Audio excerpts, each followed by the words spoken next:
we're now moving into an entirely different world. There's a world before Corona, and there's a world after Corona. And everybody that's out there waiting, basically saying, we're going to wait this out and that's going to go back to normal, will be heavily disappointed, right? I read up on this yesterday, and Bill Gates has 18 months for a vaccine, right? Other people are saying 2 years for kind of an economic recovery. So you may be able to go back to a restaurant, you may be able to go into a small venue, but traveling like we used to, 1,000 people events, music, people are suffering for money. This is a real deep cut, right? And this cut requires leadership. It requires us to do things that we didn't used to do before, like this, right? This is what we're doing now, right? So we are working remotely, which is bizarre when you think about it, because it's very hard to actually connect with people. Like I do usually on stage, I see people crying or falling asleep, and I can react to it here, but I can't see you, right? So I think this is a new way of working that requires different kind of leadership, right? And I've recently started calling this the kind of area that we're in right now, not the Great Depression, which some people are saying, or the Great Recession, but I'm calling this the Great Transformation. I think we're going to take all the pieces of the ecosystem that we had before, money, healthcare, government, security, safety, energy, and all of that is in the process of reboot, right? Just imagine, for example, the role of government. How dramatically that will be enlarged in the future, whether we like it or not. I mean, that's, of course, if we have an autocratic government, that could not be such a good thing, right? But the role of government is growing, right?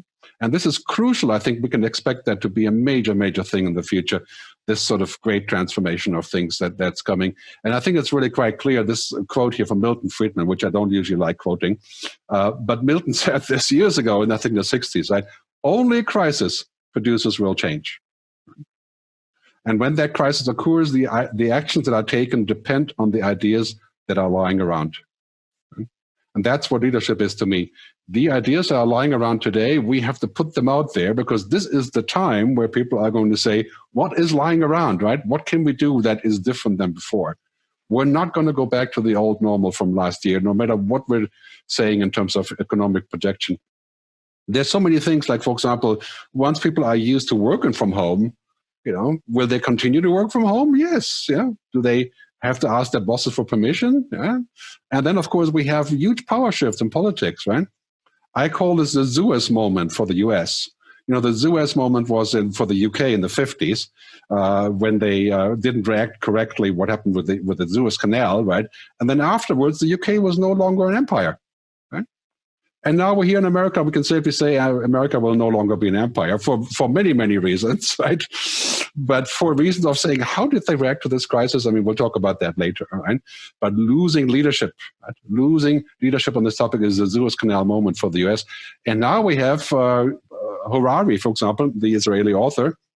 He writes that in this battle against the virus, that humanity lacks leadership. And I would say that's partly true and partly not true, but it's a little bit polarized right now. But I do see people coming out and taking leadership that I didn't expect, right? And also positive things. Yeah, but generally speaking, that is a concern, especially for us here in Europe, right? This is the European map, just in case you didn't recognize it, right? So Europe, right? I mean, this is the make it or break it moment for Europe, right? I mean, what we need, in my view, is unconditional solidarity to show leadership to absolutely everyone. $500 billion in all kinds of whatever they come up with, that's not going to be enough. It's $2 trillion in the US, right? I mean, we're going to have to figure out how to take leadership, and the Commission needs to really get on with it, right? And the Germans and the Dutch, and, we need solidarity, right? This is true leadership in the age of crisis. Because this kind of idea that I've talked about for years, right? This is either going to happen now, which I think it will, right? Or it's going to crumble. Because the Commission and the European government really has to make sure that we feel united, right? If you can say one thing about America, right? Americans usually do the wrong thing. This is what the right thing. That's what Winston Churchill said. But after they've exhausted all other possibilities, which is an interesting quote, right? So you can see they have $2 trillion now coming in funds, right? And this is, by the way, this is kind of like, we are dumbstruck, We need to really step this up and come together as a European nation, because in the end, this is what is defeating the virus, right? Global collaboration, leadership in healthcare, leadership in science, believing in science. This is sort of gotten lost in America to some degree, right? And that is the future of connecting with each other. Look at this stat here from Statista, right? 500 million people could be pushed into poverty. This is why I don't think we're going to go back to normal, right? I mean, here in Switzerland, we don't have poverty in that way that you have. But think about Brazil, India, Nigeria, right? And that wave of COVID is just about to hit them. We're going to need some serious leadership to equalize and create equality after this, right? This is a huge opportunity, but also clearly solidarity over money, right? That's a tough one for Germany, for example, given what has happened in Greece before.